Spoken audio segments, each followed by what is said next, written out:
Télé Gopo, la télé qui ose. Bonsoir à tous, mon nom c'est Loda Dié. Le FPI est dans l'impasse. Parlons-en.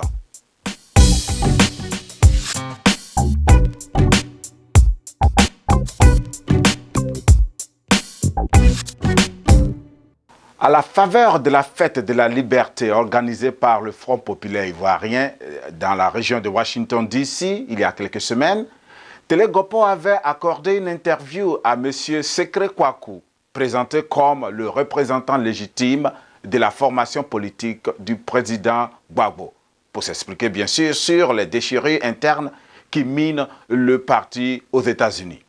Aujourd'hui, dans un souci d'équité, nous avons tendu notre micro au Dr Kragbe, lui aussi présenté comme le nouveau représentant du FPI aux États-Unis.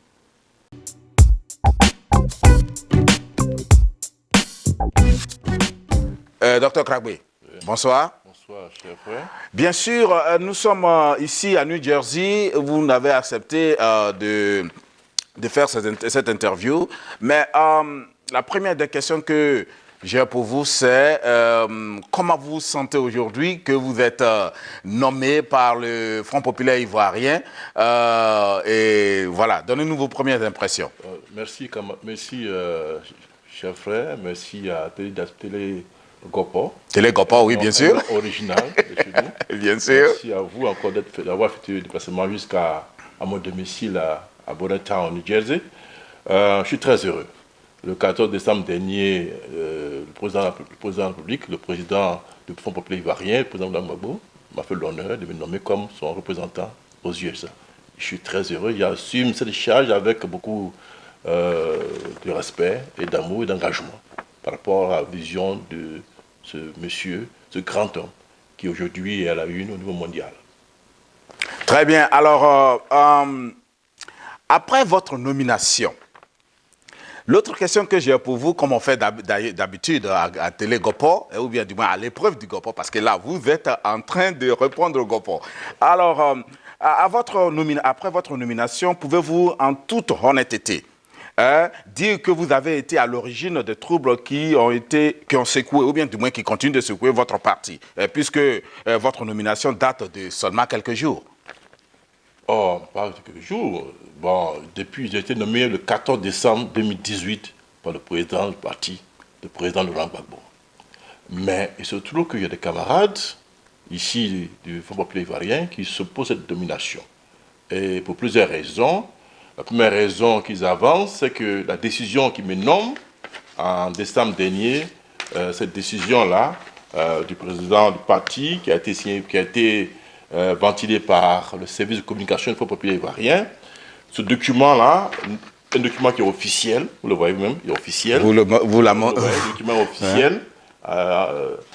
Mais le problème de nos camarades contestataires, c'est que le document, il a été signé Paris. Le 15 décembre, d'après eux c'est à Paris que c'est signé, mais le document ne porte pas la signature du secrétaire général du parti, le camarade médecin docteur Assoadou.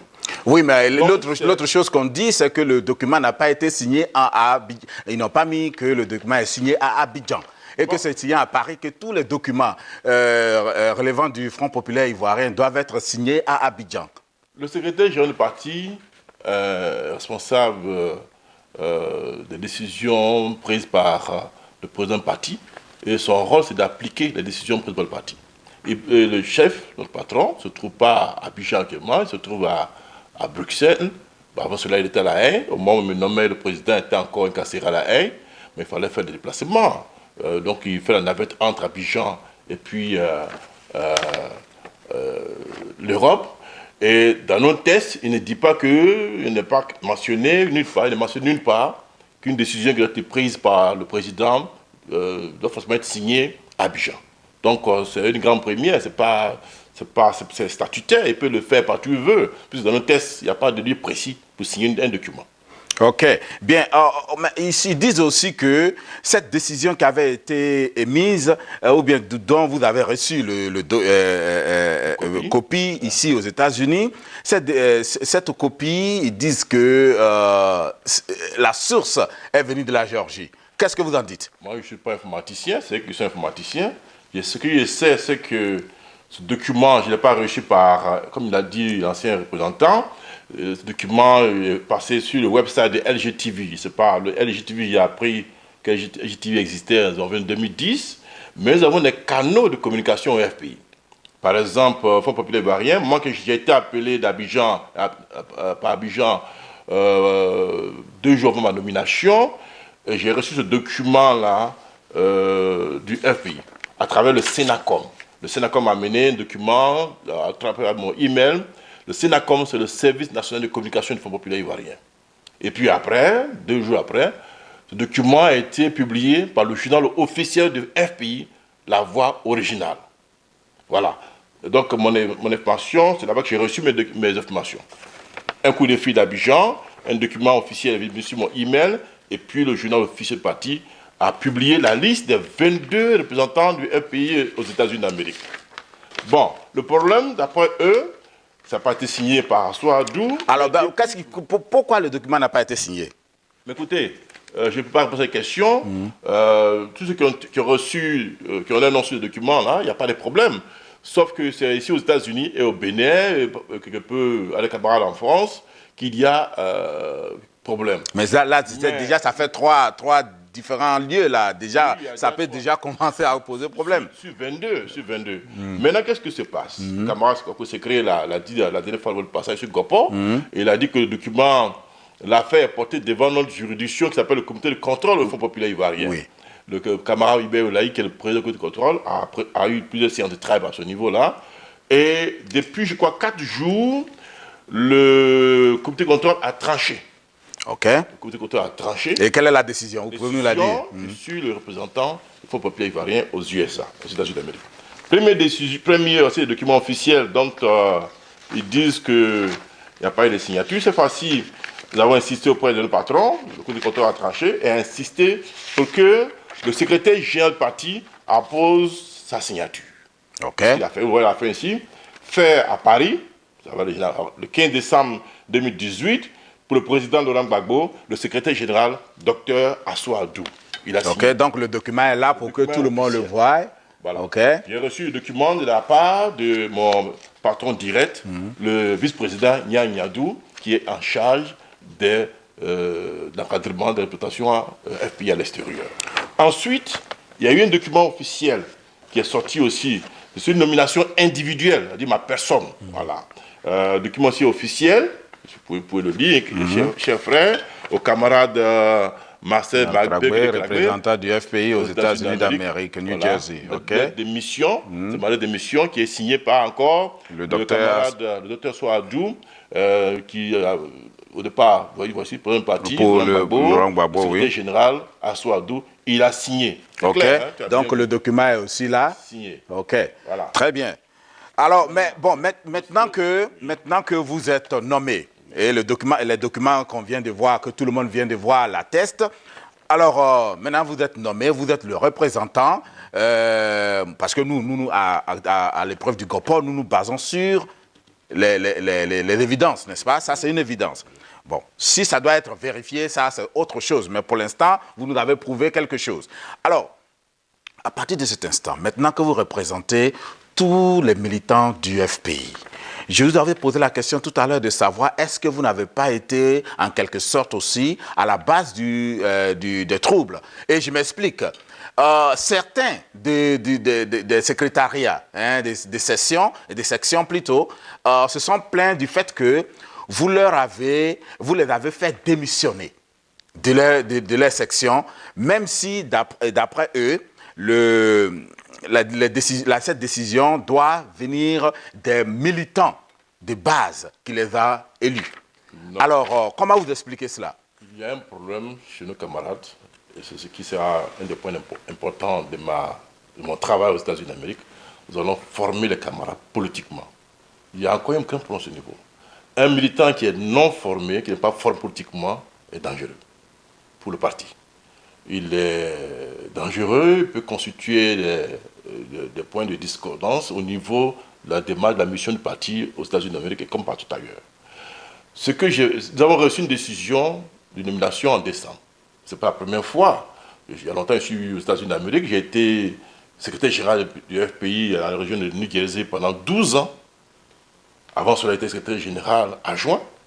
J'ai participé au bureau de la représentation FPI sur le camarade Demba Traoré, aux environs de 2008-2009.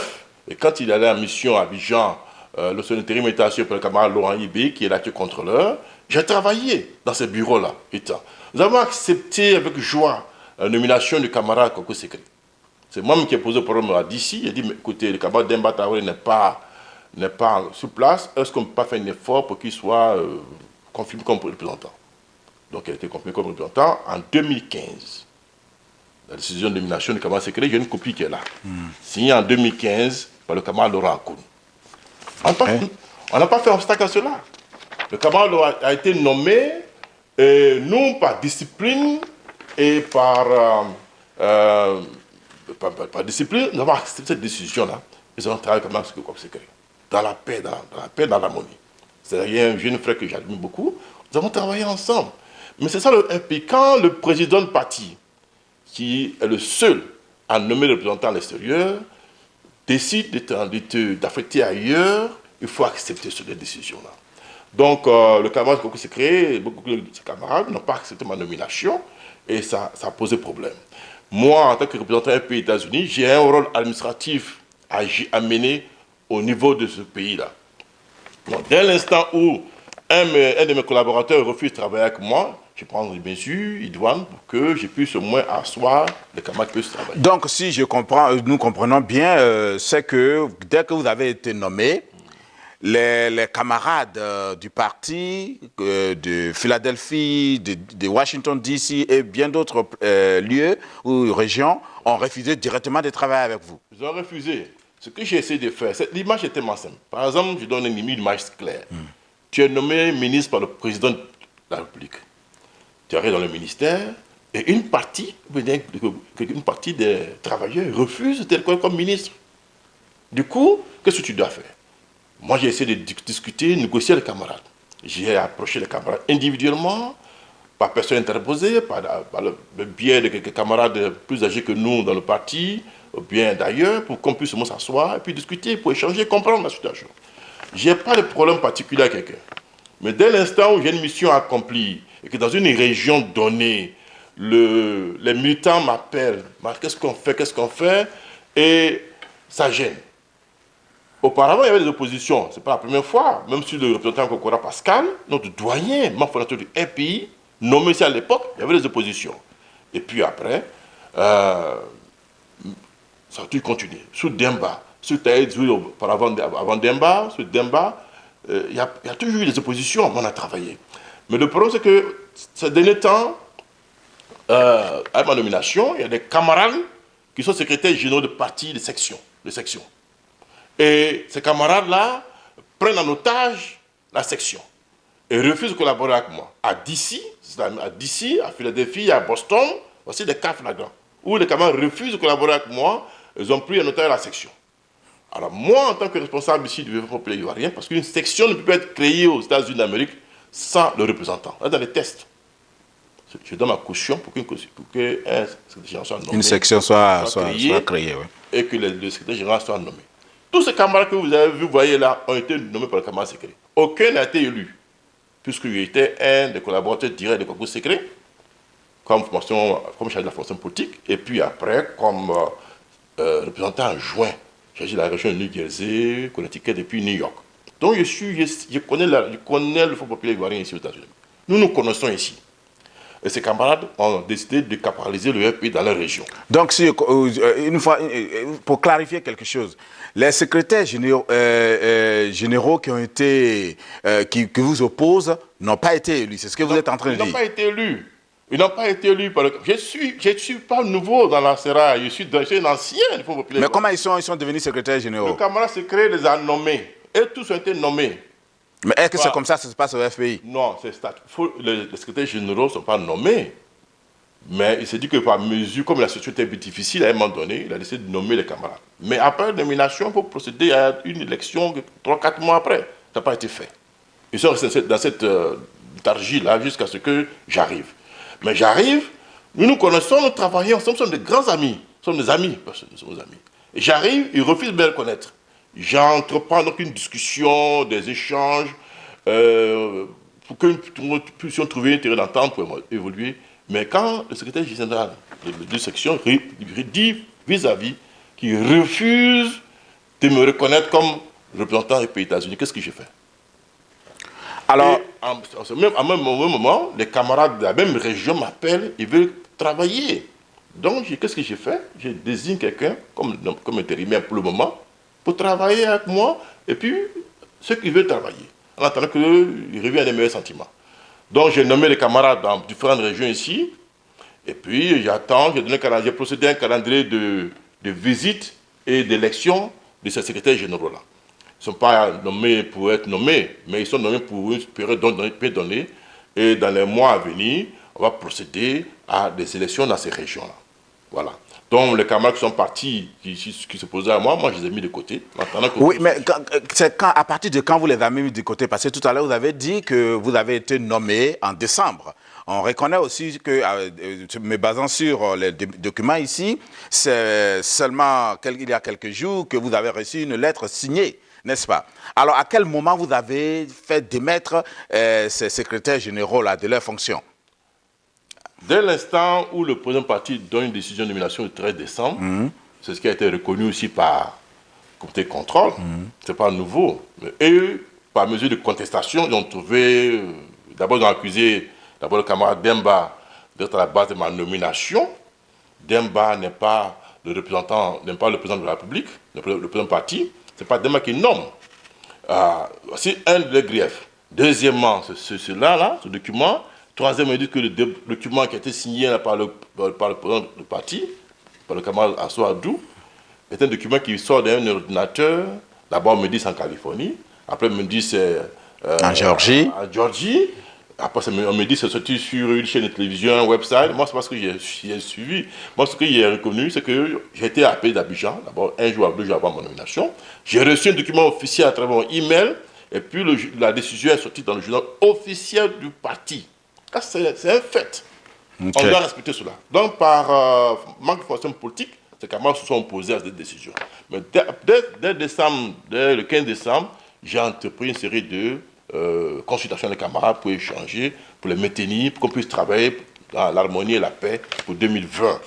Malheureusement, ces camarades se sont posés vigoureusement, ont posé des actes antistatutaires. Parce que dès l'instant où un militant refuse de reconnaître une décision de nomination du président du parti, c'est de l'indiscipline. Mais est-ce que ce n'est pas vraiment comme cette opposition qui a fait du FPI ce qu'il est? Parce que nous connaissons un peu l'histoire du FPI. Nous savons aussi que le FPI, c'est dans la... je peux pas appeler ça une discorde, mais dans le débat continuel que les choses s'arrangent, n'est-ce pas? Mais oui, mais il y a toujours... Le FPI est un parti où on conteste. C'est normal, nous avons tous débattu, nous sommes opposés à des décisions. En interne même, il y a toujours des discussions. Moi, j'ai eu la chance de participer à des congrès du FPI, où il y avait le président du parti, Laurent Gbagbo, à l'époque secrétaire général, puis président du parti, où il y avait Mme Yves Simon, le Boga Doudou, Lida Kwasi, le doyen Memel Fouté. J'étais très heureux de participer à ces congrès où il y a des débats, des échanges d'idées, des échanges entre ces grands leaders-là. J'étais très heureux. C'est ça le FPI, un parti de débat, un parti de contestation, mais on respecte. Le FPI, c'est un parti de discipline, où on respecte la décision du président du parti. Une décision prise, elle est prise, voilà. Et c'est comme ça. Ok. Bien, donc changeons de cap. Je pense qu'avec tous les documents que vous avez donnés, je pense que les frères et sœurs qui s'opposent encore avec votre nomination vont se remettre en ordre. Ça, c'est mon souhait. Mais une dernière question là-dessus, avant que nous ne continuions. Maintenant que vous êtes nommé, officiellement, avec le document que vous avez reçu du docteur Assou Adou, avec sa signature apposée là-dessus, est-ce que maintenant vous êtes répartis encore vers vos frères pour essayer de les convaincre? Parce que l'une des demandes était la signature, n'est-ce pas? Alors, maintenant que vous avez la signature, est-ce que vous êtes répartis encore vers eux ou bien il est trop tôt? Non, j'ai venu recevoir la décision de nomination officielle là où le camarade secrétaire général a signé, je crois à peine 3-4 jours.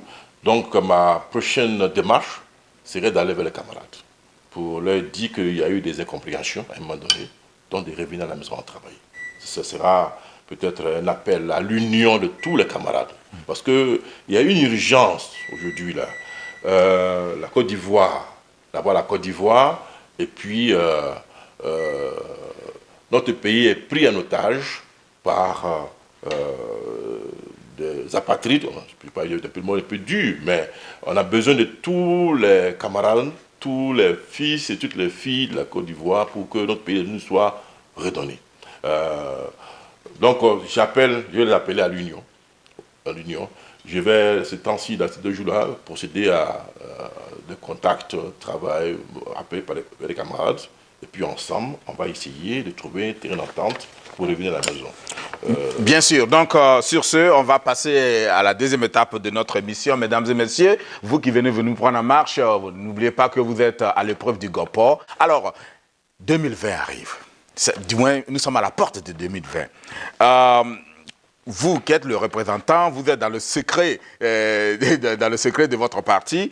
Dites-nous, qu'est-ce que le FPI entreprend faire pour 2020? Vous allez aux élections, vous n'allez pas. Qu'est-ce qui se passe là? Bon, pour 2020, nous sommes prêts à leurs élections, mais il y a des conditions qu'il faut mettre en place. La première condition, il faut que la commission, d'abord, dans tout cela, avant tout, il faut que nous mettions en place, et là le président du parti l'a prôné déjà, a demandé que nous fassions la réconciliation nationale. C'est important. Et nous avons besoin que nous donnions chef au niveau de la Côte d'Ivoire pour participer d'abord à la réconciliation nationale. Mais la réconciliation nationale, je pense que c'est un vieux débat.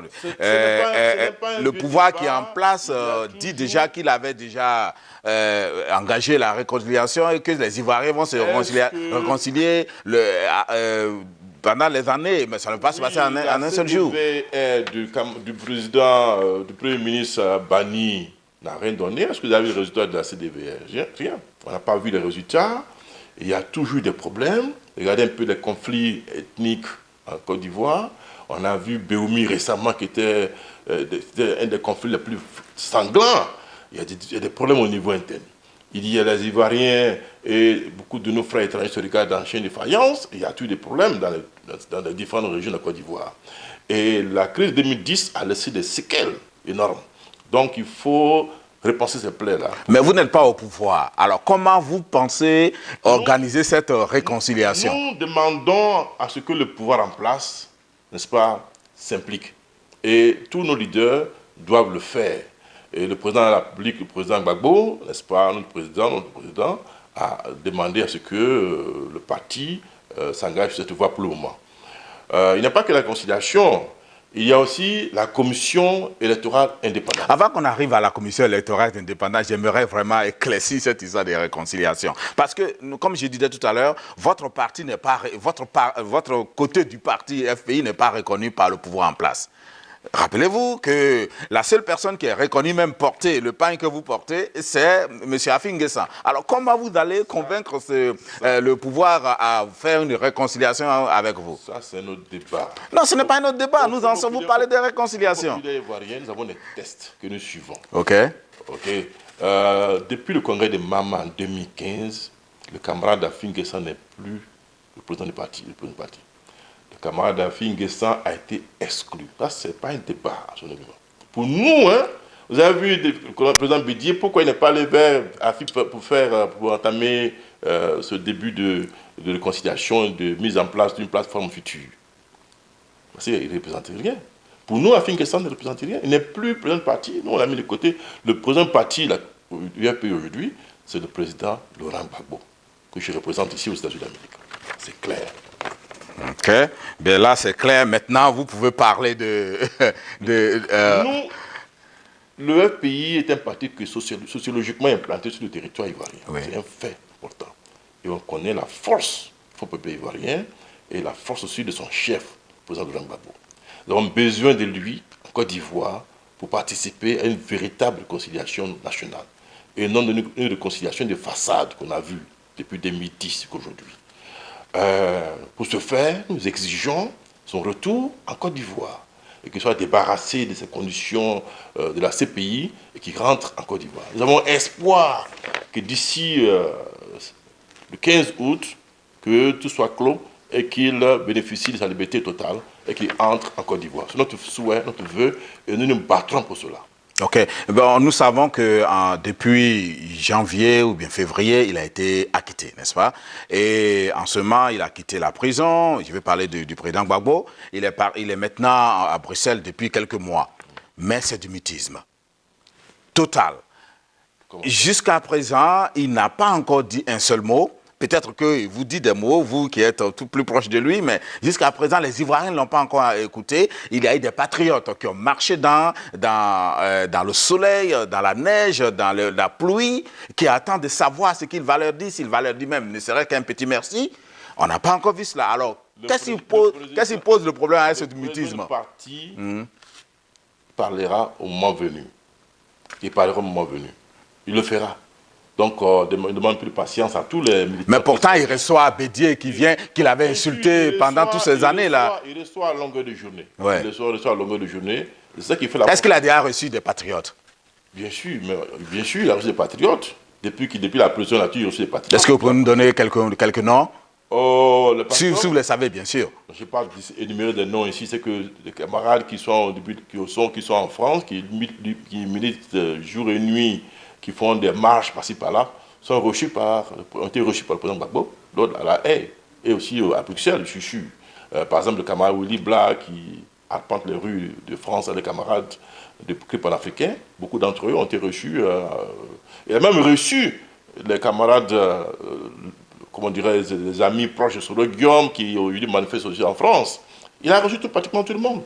Il a reçu ceux qui hier l'ont fait du mal, comme par exemple Bani, comme Kakabe, beaucoup d'hommes politiques ont été reçus par le président Gbagbo. C'est un homme qui est ouvert, il est prêt au pardon, et c'est ce qui fait sa force. Et hier, j'ai lu une déclaration du cabinet du président Bédier qui a fait une déclaration hier. Il a dit que le président Gbagbo était un homme vraiment humble, ouvert et qui pardonne. Et c'est avec qu'il était ému de voir le président Gbagbo sortir de sa maison et saluer le président Bédier. Il a eu la chair d'épaule. C'est ça l'homme. La grandeur d'un homme, c'est ça aussi, le pardon. Et le président Gbagbo est prêt à pardonner à tous ces bourreaux d'hier. Ok. Bien, voilà, je pense qu'on arrive à la fin de cette conversation avec vous, Dr Kragbe. Alors, quel est votre dernier mot avant qu'on se sépare? Je demande à tous les camarades du Front populaire ivoirien, aux sympathisants, c'est vrai, à un moment donné, il y a eu quelques difficultés entre nous camarades. Je souhaite que les camarades reviennent à la maison et qu'on puisse travailler. Ne pensez pas à Marcel Kragbe, pensez au Front populaire ivoirien du camarade Laurent Gbagbo, et aussi pensez à la Côte d'Ivoire qui nous tient à cœur. Nous sommes pratiquement à l'étranger ici, nous sommes en exil. Bon, je ne dis pas en exil, mais nous sommes à l'étranger. Notre souhait, c'est de repartir en Côte d'Ivoire. 2020 nous attend. Il y a beaucoup de choses à faire pour 2020.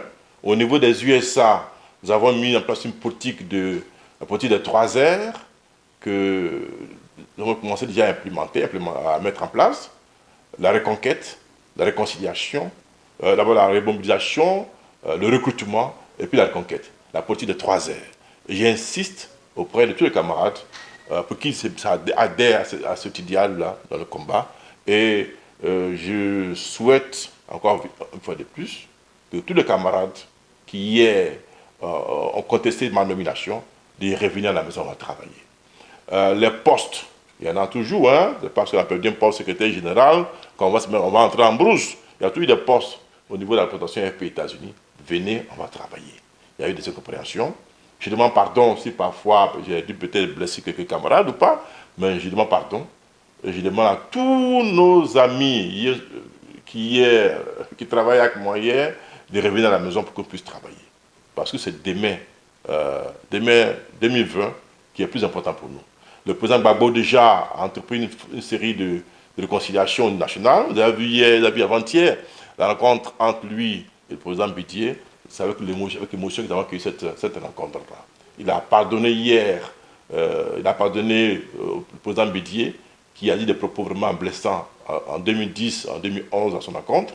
Je souhaite aussi que nous, militants, c'est vrai, il y a parfois la contestation, des discussions, mais nous essayerons et discuterons ensemble pour trouver des solutions. Revenez à la maison pour qu'on puisse travailler. C'est mon appel que je voulais faire vis-à-vis de nos camarades, militants ici, à tous les secrétaires généraux qui se sont parfois blessés, de revenir à la maison pour qu'on puisse travailler. Très bien. Alors, merci beaucoup, Dr Kragwe. Vous avez compris, militant du FPI, votre nouveau, ou du moins votre représentant ici aux États-Unis vous demande de revenir à la maison. J'espère que c'est un message qui est passé et que vous allez le recevoir avec plaisir et surtout vous mettre dans un esprit de militants tels que le président Gbagbo le veut. Alors, sur ce, nous allons nous séparer. On vous retrouve la prochaine fois pour un autre numéro de À l'épreuve du Gopo. Chers téléspectateurs, nous osons croire que vous avez eu les deux parties dire leur part de vérité dans cette histoire de déchirure ici aux États-Unis au sein du FPI. Ce que nous allons vous demander, c'est de faire vos propres opinions et de savoir qui est le réel représentant du parti ici. Il y a des documents qui ont été présentés, donc vous pouvez vous faire votre propre opinion. Quant à nous, ici à Télé GoPro, nous osons croire que nous avons aidé la situation, nous avons aidé les deux parties à dire leur part de vérité. Sur ce, nous allons vous dire au revoir et ce sera la fin de cette partie de notre série sur l'impasse au Front populaire ivoirien. On se retrouve la prochaine fois.